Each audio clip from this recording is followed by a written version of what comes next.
தமிழக ரயில்வே திட்டங்களுக்கு பட்ஜெட்டில் எவ்வளவு நிதி ஒதுக்குனாங்கன்னு பல பேர் குழப்பத்தில் இருக்கிறாங்க. ஆனால் இன்டீரியர் பட்ஜெட்டில் என்ன நிதி ஒதுக்குனாங்களோ அது ஸ்டாண்ட்ஸ் கூட்டு, அதே தான் இந்த பட்ஜெட்டினுடைய நிதி அறிக்கையும். அதனால தான் ரயில்வே பற்றி எதுவும் இன்றைக்கி பட்ஜெட்டில் குறிப்பிடலை. 976 கோடி புதிய பாதை திட்டங்களுக்கு, 413 கோடி அகலப்பாதை திட்டங்களுக்கு, 2214 கோடி இரட்டைப்பாதை திட்டங்களுக்கும், 111 கோடி மின்மயமாக்கல் திட்டங்களுக்கும் ஒதுக்கியிருக்காங்க. இது தெற்கு ரயில்வேக்கான நிதி ஒதுக்கீடு. புதிய தலைமுறை டிவிலையும் கலைஞர் டிவிலையும் பட்ஜெட் விவாதத்தில் கலந்துக்கிட்டேன். ரயில்வே பற்றி இதுவரைக்கும் வெளிவராத பல விஷயங்களை பேசியிருக்கிறேன். ரயில்வே திட்டங்களை பற்றியும் கொஞ்சம் அலசியிருக்கேன். இன்னும் பல சேனல்களுக்கு பேட்டி கொடுத்துருக்கேன். முடிஞ்ச அடுத்த வீடியோல அதை சேர்த்து அப்லோட் பண்ணுறேன். கொண்டிருக்கிறோம். அடுத்து நம்ம பேச போறது ரயில்வே துறை.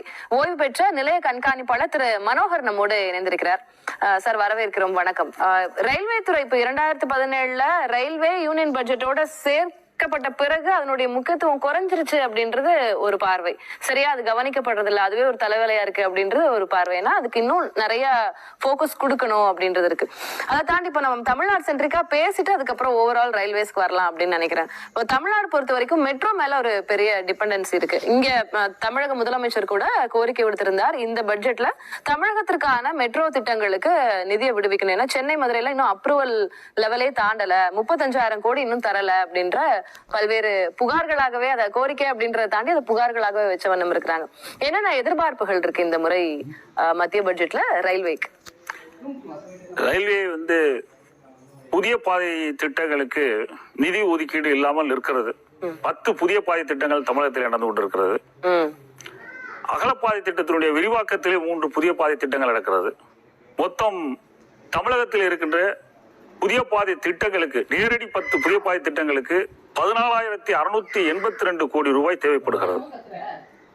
இதுவரை ரயில்வே இதற்காக செலவு செய்தது வெறும் 1,295 கோடி ரூபாய் மட்டுமே.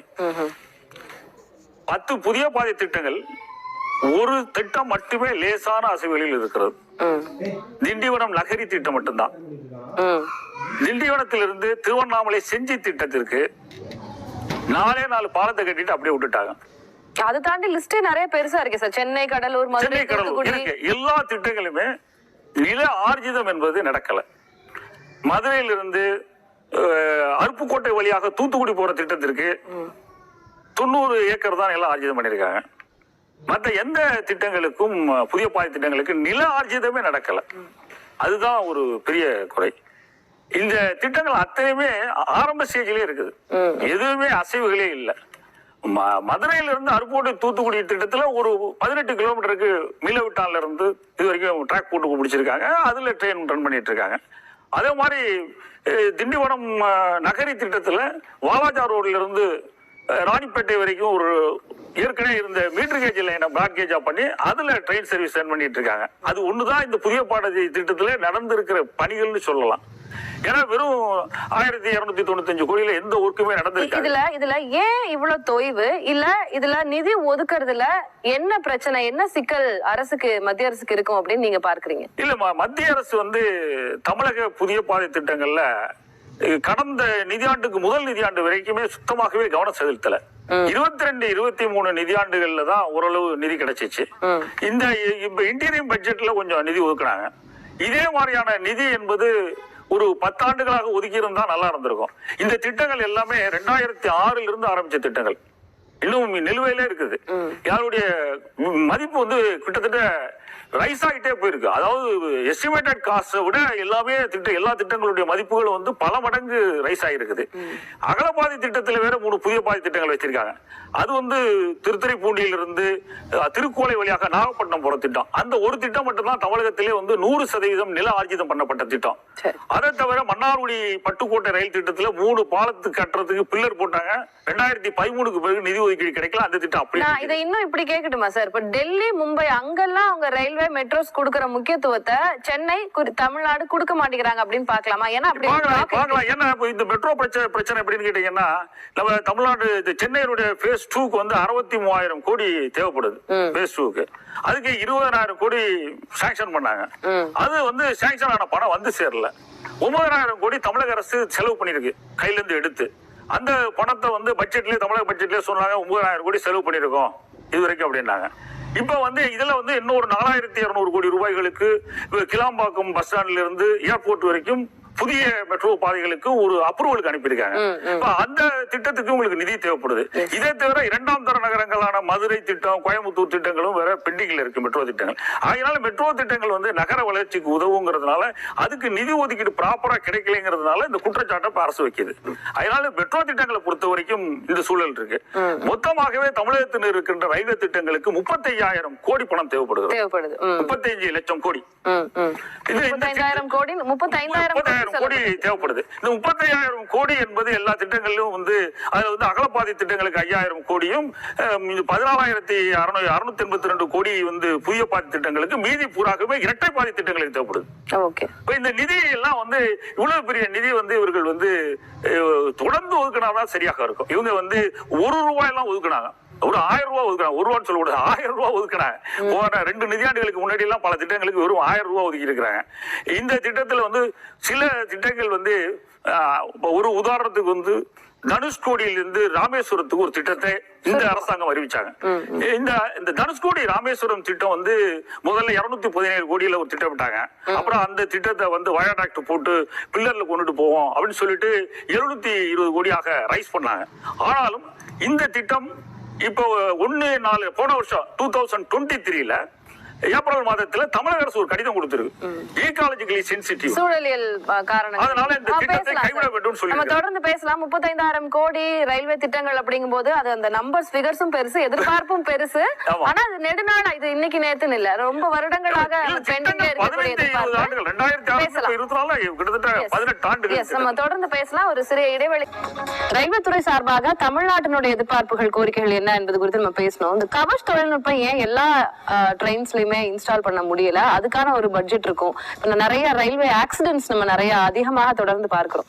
பட்ஜெட்ல அதை எப்படி அட்ரஸ் பண்ணுவாங்க அப்படின்றது உங்களுடைய எதிர்பார்ப்பு? அவங்க இதுக்குன்னு தனியா நிதி ஒதுக்குறது இல்ல, பாதுகாப்பு நிதியில இருந்து எடுத்து செலவு பண்ணிட்டு இருக்காங்க. ஆண்டுக்கு ஒரு 10,000 கோடி ரூபாய் ஒதுக்குனா வந்து ஒரு 5 நிதி ஆண்டுகள்ல கவாச்சி தொழில்நுட்பத்துல இந்தியன் டிராக் முழுவதுமாக அமல்படுத்திடலாம். இது வந்து டிராக்கு, லோகோ அண்ட் இதை தவிர ஸ்டேஷன்கள்ல இன்ஸ்டால் பண்ண வேண்டிய ஒரு சிக்கல் இருக்கு. அட்ரஸ் பண்ண வேண்டிய பிரச்சனை, ஆனா இன்னும் பண்ணல அப்படின்றது. இதுல நம்ம தமிழ்நாட்டை பொறுத்த வரைக்கும் ஒரு முக்கியமான விஷயத்தை பினான்சியல், அதாவது ஆர்ஜினேட்டிங் பாசஞ்சர் growth என்பது 5.2 இருக்குது.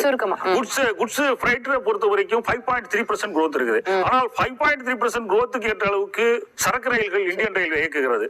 ஆனால் 5.2% growthக்கு ஏற்ற பயணிகள் ரயில்களை இயக்குறது இல்ல. கூடுதல் பயணிகள் ரயில்கள் இயக்குவதில் கவனம் செலுத்தணும். தமிழ்நாட்டுக்கு வந்து நிலுவையில் இருக்கிற இரட்டைப்பாதை திட்டங்கள் திருச்சி, கரூர், தஞ்சாவூர், காரைக்கால், தஞ்சாவூர், விழுப்புரம் வழித்தடங்களுக்கு உடனடியாக ஒப்புதல் தரணும். கூடுதல் நிதி வந்து ஆண்டுக்கு குறைந்தது 8,000 கோடி ஒதுக்கினால் அடுத்த 5 ஆண்டுகள்ல தமிழகத்தில் நேரம் ரொம்ப குறைவா இருக்கறனால நான் விருந்தினர்கள்ட்ட சுருக்கம். நிர்மலா சீதாராமன் ஒன்றிய பட்ஜெட்டை தாக்கல் செய்தார், பிரதமர் இருக்கிறார். மற்றும் மனோகரன் ரயில்வே நிலைய கண்காணிப்பாளர், ஓய்வு பெற்றவர், அவரும் இணைந்திருக்கிறார். அனைவரையும் வரவேற்று நாம் நிகழ்ச்சிக்கு செல்வோம். முன்னாடி மனோகரன் சார் நான் பேசிட்டு வந்த ரகுநாதன் சார், மனோகரன் சார், அதாவது ரயில்வே பத்தியும் எல்லாரும் பொதுவா கருத்தை நீங்க சொல்லிட்டே இருக்கிறாங்க, ஒரு வார்த்தை கூட இல்ல, அதை கவனமே செலுத்தல அப்படின்னு உங்களுடைய பார்வை? ரயில்வே துறை இவ்வளவு விபத்துகள் நடந்திருக்கிற போது ரயில்வே துறையை பற்றி ஒரு வரி கூட சொல்லாமல் பட்ஜெட் வாசித்திருப்பது என்பது மிகப்பெரிய அதிர்வுகளை ஏற்படுத்தி இருக்குது. ரயில்வே துறைக்கு பாதுகாப்புக்கு நிறைய நிதி ஒதுக்கணும் என்ற எல்லாரும் எதிர்பார்த்த ஒன்று. ஆனா ரயில்வே துறையில பாதுகாப்புக்கான நிதி ஒதுக்கீடு பற்றி பேசாம இருப்பது என்பது, இது ரயில்வே துறை பாதுகாப்பு வந்து வருங்காலங்களில் எந்த அளவுக்கு இருக்கு மோசமாங்கிறது வந்து நம்ம கற்பனை பண்ற மாதிரி தோணுது. இது நிச்சயமாக இந்த ரயில்வேல பாதுகாப்பு அம்சங்களாவது இந்த பட்ஜெட்ல சேர்த்துக்கணும். அவங்க இன்டீரியர் பட்ஜெட் என்ன ஒதுக்கீடு இருக்கோ அது ஸ்டாண்ட்ஸ் குட் அப்படிங்கிற அளவுல அவங்க போயிருக்கிறாங்க. ஆனா வந்து அதுதான் அதுல உள்ளது. இன்டீரியர் பட்ஜெட்ல என்ன நிதி ஒதுக்கீடோ அதுதான் தமிழக திட்டங்களுக்கு இந்த பட்ஜெட்லயும் ஒதுக்கீடு. அதுல எந்த புதுவிதமான ஒதுக்கீடுகள் இல்லை. ஆனா ரயில்வே துறை வந்து ஒரு சுவாரஸ்யமான விஷயம் என்னன்னா, 2014 வந்து ரயில்வே துறையில வந்து 16,000 கோடி உதிரி நிதி இருந்தது. 15-16 நிதி ஆண்டுல 19,238 கோடி உதிரி நிதி இருந்தது. அப்ப எல்லாம் வந்து ரயில்வே துறையில வந்து சீனியர் சிட்டிசன் கன்செஷன் உட்பட பல்வேறு சலுகைகள்லாம் இருந்தது. இப்ப எந்த சலுகைகளும் இல்ல. சீனியர் சிட்டிசன் கன்செஷன் எல்லாம் எடுத்துட்டாங்க. ஆனா 2023-24 கடந்த நிதியாண்டுல கையில இருந்தது வெறும் 2,210 கோடி தான் உபரி நிதி. இந்த சலுகைகளுக்கு கொடுக்கிற ரயில்வே செலவிடுவது வந்து 2,500 கோடி. சரி, அந்த 2,500 கோடியை இப்பொழுது இந்த அரசாங்கம் கொடுத்திருக்குமே ஆனால் ரயில்வே துறை நஷ்டத்தில் இயங்கி கொண்டிருக்கிறது. ஓ, 2210 கோடி தான் உபரி நிதி. சரி. கன்செஷன் 2500 கோடி நீங்க கழிச்சீங்கன்னா என்னாச்சு? ரயில்வே லாஸ்ல ஓடிட்டு இருக்கு லாஸ்ட் 2 இயர்ஸா. சரி. அதை மறைப்பதற்காக இந்த கன்செஷனை வித்ட்ரா பண்ணிருக்காங்க. ஓ, அந்த லாஸ மறைப்பதற்காகத்தான் மூத்த குடிமக்களுக்கான சலுகை. அதுதான் யதார்த்தம். சரி. அதுதான் நம்ம இன்னொரு கேள்வி வைக்க வேண்டியது இருக்குல்ல சார். அவர் மூத்த குடிமக்களுக்கான சலுகையையும் கொடுக்கல, பிறகு எப்படி இவ்வளவு நட்டத்துல போகிறதுக்கான வாய்ப்புகள் வந்து இருக்கிறது அப்படிங்கறதா? 10 வருடத்திற்கு முன்பாக உபரிநிதி அதிகமாக இருந்த நிலையில இன்னைக்கு உபரிநிதியும் இல்ல, நீங்க எந்த சலுகையும் கொடுக்க முடியலன்னா அப்ப என்ன இங்க பிரச்சனை நடந்திருக்கு? இங்க பிரச்சனைகள் என்பது வந்து ரயில்வேல வந்து மாய தோற்றத்தை ஏற்படுத்தி இருக்கிறாங்க. ஒரு வந்தே பாரத் ட்ரெயின்களுக்கான செலவுகள், ரயில் நிலையங்களை வந்து அழகுபடுத்துவதற்கான செலவுகள் எல்லாம் அதிகமாக ரயில்வே துறை செலவெடுக்கிறது. இது செலவிட வேண்டாம் என்று சொல்லலாம். ஆனால் அந்த செலவுகள் வந்து அதிகமாக ஒரு விளம்பரத்துக்காகவோ அல்ல வேற என்ன ரயில்வே துறை வந்து ஒரு பெரிய பிம்பம் கட்டமைக்கிறாங்க. ஒரு மிகப்பெரிய அழகான ரயில்கள், அழகான ரயில் நிலையங்கள் இந்தியா முழுவதும் இருப்பதாக ஒரு கட்டமைப்பதற்காக இது போன்ற செலவினங்கள் அதிகரிச்சுக்கிட்டே போறதுனால ரயில்வே துறையில மற்ற விஷயங்களிலே கவனம் செலுத்த முடியல. ஒரு இன்னொரு விஷயத்தை நான் சொல்றேன். 2022 சிஏஜி அறிக்கை வருகிறது. சிஏஜி அறிக்கை 22 அது வந்து டிரைல்மெண்ட் தொடர்பான சிஏஜி அறிக்கை. அவங்க என்ன சொல்றாங்கன்னா, இந்தியன் ரயில்வேல இருக்கிற 65,000 பெட்டிகள் இருக்கு. அதுல வந்து 27,000 பெட்டிகள்ல ஃபயர் எக்ஸ்டிங்விஷரே இல்ல அப்படின்னு குற்றச்சாட்டு வைக்கிறோம். சரி. இப்ப எத்தனை ஃபயர் ஆக்சிடென்ட் ட்ரெயின்ல நடந்துட்டு இருக்கு? இதுக்கு ஃபயர் எக்ஸ்டிங்விஷர் என்ன காஸ்ட் இருக்கும்? சோ இது கவனம் செலுத்தல. சரி. சிஏஜி அறிக்கையில இப்படி ஒரு குற்றச்சாட்டு வைக்கிறாங்க. அவங்க 1124 ட்ரெயின் ஆக்சிடென்ட் டிரைல்மெண்ட் ஆய்வு பண்றதுல 139 ட்ரெயின் ஆக்சிடென்ட்களும் அந்த ரேஞ்சில் இருக்கிற ஆக்சிடென்ட்கள் முழுக்க தண்டவாளம் பராமரிப்பில் உள்ள குறைபாடுகள்னு சிஏஜி அறிக்கை சுட்டி காட்டுது. சரி. சோ ரயில்வே வந்து பராமரிப்புல அவங்க கூடுதல் கவனம் செலுத்தி இருக்கணும்.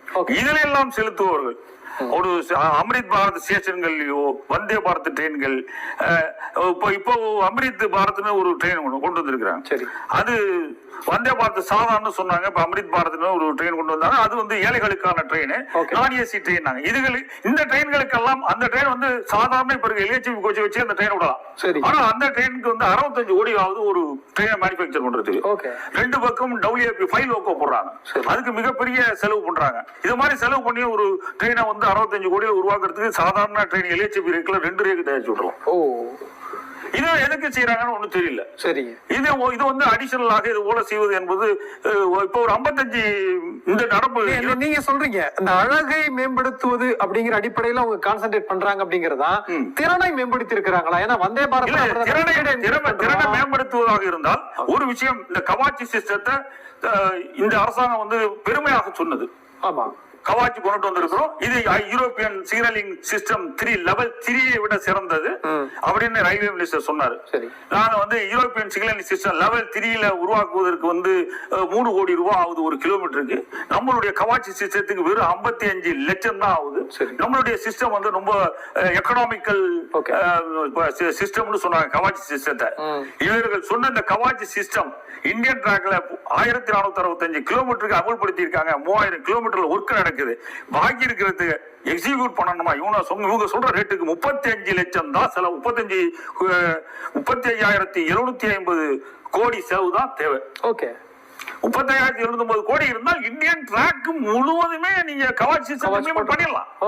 ஒரு பெரிய விஷயம் இல்ல. சரி. இதுக்கு வந்து நீங்க ஆண்டுக்கு ஒரு 6,000-7,000 கோடி ஒதுக்கி இருந்துச்சுன்னா ஒரு 4 வருஷத்துல முடிஞ்சிடும். நிச்சயமா. அப்ப வந்து திறனையும் மேம்படுத்தவில்லை அப்படிங்கறத நம்ம புரிந்து கொள்ள வேண்டியது. அதுதான் அதே நீங்க நிச்சயமாக கவனத்தில் இருக்கு. திறனை மேம்படுத்தாதனால தான் நீங்க வந்து ஒரு சிஏஜி அறிக்கையில இன்னொரு குற்றச்சாட்டு வைக்கிறாங்க. வெல்டிங் எல்லாம் வந்து அலுமினியம் டெர்மிட் வெல்டிங் பதிலாக பிளாஸ்மெட் வெல்டிங் பண்ணணும்னு பாலிசி டிசிஷன் 2013 வரைக்குமான கார்பரேட் சேஃப்டி பாலிசியில முடிவெடுக்கிறாங்க. சரி. அதற்கு பிறகு நடந்துட்டு இருக்க எல்லா வெல்டிங்குமே அலுமினியம் டெர்மிட் வெல்டிங் ஈஸியா உடைஞ்சிரும். சரி. அது விபத்துக்கு நிறைய வழிவகுக்கும். அது போல நிறைய விபத்துகளும் நடந்திருக்குது, வெல்டு ஃபெயிலியர் விபத்துகள். சரி. ஆனால் அந்த அலுமினியம் டெர்மிட் வெல்டிங் பதிலா பிளாஸ்மெட் வெல்டிங் கொண்டு வரணும்னு அவங்க சொல்றாங்க. அது வந்து பாலிசி இப்ப எடுக்கல, 2003 to 2013 எடுத்த கார்பரேட் சேஃப்டி பாலிசி. சரி. இதுக்கு பிறகு வந்து அவங்க என்ன பண்ணிருக்கணும்? இப்ப இருக்கிற வெல்டிங் பூரா முழுக்க பிளாஸ்மெட் வெல்டிங் பண்ணிருக்கணும். சரி. ஆனால் இப்பயும் கூட பிளாஸ்பெல்ட் வெல்டிங்கை விட அலுமினியம் டெர்மிட் வெல்டிங் தான் அதிக அளவில் நடக்குது. நிச்சயமா கண்டிப்பா மக்களினுடைய பாதுகாப்புலையும் ஒரு மிகப்பெரிய ஒரு சிக்கலை தான் உருவாக்கி இருக்கிறது பாஜக புரியுது. நம்ம பேசுவோம். ரகுநாதன் சார், அதாவது எம்எஸ்எம்இ பத்தி நிறைய நீங்க வந்து 4 கோடி வேலை கொடுக்க போறீங்கல்ல, பண்ணி கொடுங்க. 2 லட்சம் வேகன்சி ரயில்வேல இருக்கு. அதே நிச்சயமா இந்த மாதிரியான கோரிக்கைகள் தொடர்ந்து இருந்துகிட்டு தான் இருக்கு. மனோகரன் சார், அதாவது இந்த ரயில்வேல பொறுத்த வரைக்கும் நிறைய எதிர்பார்ப்புகள் இருக்கும். தமிழ்நாட்டை எங்கேயுமே இல்ல, தமிழ்நாட்டை பத்தி சுத்தமா இல்ல. அதுவும் மெட்ரோ தொடர்ந்து 2 அரசாங்கத்தினுடைய பங்களிப்புடன் தான் அந்த திட்டம் அப்படிங்கிறது. 2வது கட்டத்துக்கு சுத்தமா நிதி ஒதுக்கல. இதை நீங்க எப்படி பாக்குறீங்க? மெட்ரோ திட்டத்துக்கு வந்து 63,246 கோடி பேஸ் 2க்கு மெட்ராஸுக்கு தேவை. அதுக்கு ஒரு 12,000 கோடி சாங்ஷன் பண்ணாங்க. அது பணம் வந்து சேரல. 9,000 கோடி தமிழக அரசு செலவு பண்ணிருக்கு. அது பட்ஜெட்லயும் சொன்னாங்க, நாங்க 9,000 கோடி தமிழ்நாடு அரசு செலவு பண்ணிருக்கோம். இப்ப இதை தவிர கிளாம்பாக்கம் பஸ் ஸ்டாண்ட், புது பஸ் ஸ்டாண்ட் போட்டோன்னா ஏர்போர்ட்ல இருந்து அதுக்கு ஒரு 4,200 கோடியில ஒரு புது எஸ்டிமேட் போட்டாங்க. அந்த பாதைக்கு சேர்த்து நிதி வேணும்னு கேட்டுட்டு இருக்காங்க. அது இது தரலன்னு சொன்னா மெட்ரோ திட்டங்களே முடங்குற சூழல். கோயம்புத்தூர், மதுரையில வேற அடுத்த சிட்டிஸ் 2வது தர நகரங்களுக்கான மெட்ரோ திட்டங்களுக்கு இன்னும் போக வேண்டியதில்லை. அதெல்லாம் திட்டத்தில் இருக்கு, அப்ரூவல் இருக்கு, அப்படியே இருக்கு, பெண்டிங் தான். இது மெட்ராஸ்ல நடந்துகிட்டு இருக்க வேலைகளுக்கே பணம் போக வேண்டுமே, அதுவே நிக்குது. மெட்ரோ திட்டங்களை பொறுத்த வரைக்கும் புதிய பாதை திட்டங்கள் எடுத்துக்கிட்டீங்கன்னா நிலைமை ரொம்ப மோசமா இருக்குது. ஒரு 10 புதிய பாதை திட்டங்கள் நேரடியாக புதிய பாதை திட்டங்கள்ல வருது. அகலப்பாதை திட்டங்களுடைய விரிவாக்கத்தில் ஒரு 3 திட்டங்கள் வருது. மொத்தம் 13 திட்டங்கள் தமிழ்நாட்டில் நடந்துட்டு இருக்கு. இந்த புதிய பாதை திட்டங்கள்ல வந்து ஒரே ஒரு திட்டத்துலதான் அசைவு இருக்கு. திண்டிவனம் நகரி திட்டம் மட்டும் தான் கொஞ்சம் வேலை நடந்துட்டு இருக்கு. பாக்கி எந்த திட்டங்களுக்குமே நில ஆர்ஜிதம் கூட பண்ணாம இருக்கிறாங்க. நில ஆர்ஜிதம் பண்ணாதான் அதை பண்ண முடியும். திருவண்ணாமலை செஞ்சி திட்டத்துல அதுல வந்து 4 பிரிட்ஜ் கட்டிட்டு அது கூட நிறுத்தி விட்டாங்க. சரி, அதே மாதிரி திண்டிவனம் நகரி சொன்ன பாருங்க, அதுல வந்து 726 ஹெக்டேர் நில தேவையில்ல 594 ஹெக்டேர் நிலம் ஆர்ஜிதம் பண்ணிருக்காங்க. அதை தவிர மதுரையில இருந்து அருப்புக்கோட்டை வழியா தூத்துக்குடி போற திட்டத்துக்கு 90 ஹெக்டேர் நிலம் ஆர்ஜிதம் பண்ணிருக்காங்க. அதுக்கு கிட்டத்தட்ட 590 crores அது ஹெக்டேர் நிலம் தேவைப்படுது. பாக்கி எந்த திட்டத்துக்கு நில ஆர்ஜிதமே நடக்கல, எந்த திட்டமும் கொஞ்சம் கூட நகரல. இதுதான் ஈரோடு பழனி திட்டம்லாம் அப்படியே இருக்கு, பேரளவுல பேப்பர்லயே தான் இருக்குது. சரி, அது மாதிரி வந்து அத்திப்பட்டு புத்தூர் திட்டம் ஏறத்தாழ அது கைவிட்ட கண்டிஷன்லயே தான் இருக்குது. அது வந்து எண்ணூர் போர்ட்ல இருந்து புத்தூர் ஆந்திரா வரைக்கும் போட்ட ஒரு குட்ஸ் டிராபிக் ஃபைட் டிராபிக்கான ஒரு திட்டம். ஆக்சுவலா அந்த திட்டமும் எந்த விதமான அசைவுகளுமே இல்ல. இதை தவிர வந்து ஸ்ரீபெரும்புத்தூர், கூடுவாஞ்சேரி அந்த பக்கம் போட்ட சென்னையில் போட்ட அந்த திட்டங்களுக்கும் எந்த நில ஆர்ஜிதமும் பண்ணல, எந்த வேலைகளுமே நடக்கல. மொத்தம் தமிழ்நாட்டில் இருக்கிற இந்த 10 புதிய பாதை திட்டங்களுக்கு மட்டுமே கிட்டத்தட்ட 14,682 கோடி தேவை. சரி சார், இதுவரைக்கும் இதுக்கு செலவு பண்ணிருக்கிறது வெறும் 1,295 கோடி. ஓகே, அப்படின்னா என்ன வேலை நடந்தது? கண்டிப்பா எதுவுமே மேம்படுத்தலன்னு சொல்றீங்க. இப்ப ரயில்வேல இருக்கக்கூடிய இந்த ஆக்சிடென்ட்ஸ் பத்தி நம்ம நிறைய பேசுறோம். இன்னொரு பக்கம் அது இந்த பணியாளர்களுடைய எண்ணிக்கை மிக குறைவு. கவாச்சு அடுத்த ஸ்டேஜா இருக்கலாம். பணியாளர் காரணமா வேகன்சி ஃபில் அப் பண்ண நிறைய சேஃப்டி கேட்டகரி வேகன்சிஸே இருக்குது. இவங்க வேகன்சி ஃபில் அப்ல வந்து அவங்க ரொம்ப இழுத்துட்டு வராங்க. ஒரு ப்ராசஸ், ஒரு ரெக்ரூட்மெண்ட் ப்ராசஸ்க்கு 2 வருஷம் 3 வருஷம்லாம் டைம் எடுக்கிறாங்க. எப்படி இருந்தா அது எப்படி வேகன்சிஸ் ஃபில் அப் பண்ண முடியும்? வேகன்சி ஃபில் அப் பண்ற வேலைவாய்ப்புகள் 4.1 கோடி வேலைவாய்ப்புகள் 5 ஆண்டுகள் உருவாக்கும்னு சொல்றாங்க. இருக்கிற வேகன்சிஸ் ஒரு ரயில்வேல 2 லட்சம் பேருக்கு வேலை விட்டாலும் 2 லட்சம் பேருக்கு வேலை கிடைக்கும். இது மாதிரி பப்ளிக் செக்டர்ல ஏகப்பட்ட நிறுவனங்கள்ல வேகன்சிஸ் இருக்கு. அது எல்லாமே நிறைவேற்றலாம். கண்டிப்பா அதெல்லாம் கவனம் செலுத்த வேலை வாய்ப்புலையும் இல்ல. ஒட்டுமொத்தமா ரயில்வே துறை சீரழிந்து கொண்டு ரயில்வே துறையினுடைய நிலைமை வந்து இன்னும் மோசம். இன்னும் வந்து அகலப்பாய் திட்டத்துல 3 திட்டங்கள் சொன்னேன். அது வந்து திருக்கோளை வழியாக ஒரு திட்டம் திருத்துறைப்பூண்டில இருந்து நாகப்பட்டினம் வரைக்கும் இருக்கு. அந்த திட்டத்துக்கு 100% நிலம் ஆர்ஜிதம் பண்ணிருக்காங்க. அந்த திட்டம் கிட்டத்தட்ட 11 பாலங்கள் கட்டப்பட்டிருக்கிறது. 110 சிறிய பாலங்கள் கட்டியிருக்காங்க. அந்த திட்டத்தை எக்ஸிக்யூட் பண்ணாம நிக்குது. இந்த 13 திட்டங்கள்ல 10 திட்டங்கள் யூபிஐ கவர்மெண்ட் கொண்டு வந்தது. 3 திட்டங்கள் தான் இந்த என்டிஏ கவர்மெண்ட்ல வந்தது. அந்த 3 திட்டங்கள்ல ஒன்னு ராமேஸ்வரம் தனுஷ்கோடி திட்டம். சரி, அந்த திட்டத்தை அவங்க வந்து பெருசாக கொண்டு போனாங்க. அந்த திட்டத்துக்கு முதல்ல 217 கோடியில செய்வாங்க. அப்புறம் 70 சொச்சம் கோடியில அந்த திட்டத்தை எக்ஸிக்யூட் பண்ணுவாங்க. கடந்த ஆண்டு அதுக்கு வந்து தமிழ்நாடு கவர்மெண்ட் ஈக்காலஜிக்கலி சென்சிட்டிவ் ஏரியா, அதனால அந்த ப்ராஜெக்ட் எங்களுக்கு வேணாட்டாங்க. ஓகே, சோ இப்படி அவங்க திட்டம் என்பது இருக்கிற 3 திட்டத்துல இன்னொரு திட்டம், அதாவது நாகப்பட்டினம் காரைக்கால் துறைமுகம். ஓகே, அதுல இருந்து பேரளத்திற்காக போர்ட் கனெக்டிவிட்டி திட்டம் போன வருஷம் அறிமுகப்படுத்துறாங்க. நிச்சயமா சார், அந்த திட்டம் கூட அந்த துறைமுகம் காரைக்கால் துறைமுகம் அதானி கையில் இருக்கிறதாக சொல்றாங்க. ஓகே சார், நிச்சயமா ஏற்கனவே அறிவித்ததும் செயல்படுத்தல, இவர்கள் அறிவித்ததையும் செயல்படுத்த முடியாத நிலையில் தான் இருக்கிறாங்கன்ற விஷயங்களை பட்டியல் போடுறீங்க. ஜோலார்பேட்டை கிருஷ்ணகிரி ஓசூர் திட்டம், நாமக்கல் அரியலூர் திட்டம், இந்த 2 திட்டங்கள் தொடர்பாக சில அதிர்ச்சியான தகவல்கள் என்னிடத்தில் இருக்குது. இந்த 2 திட்டங்கள் பற்றியும் தமிழ்நாட்டில் நடக்கிற ஒவ்வொரு புதிய பாதை திட்டங்கள் பற்றியும் தனித்தனியாக ஒரு வீடியோ போடலான்னு இருக்கேன். இந்த வீடியோ பிடிச்சிருந்தா லைக் பண்ணுங்கள், மறந்துடாமல் சப்ஸ்கிரைப் பண்ணுங்கள், ஷேர் பண்ணுங்கள். வணக்கம்.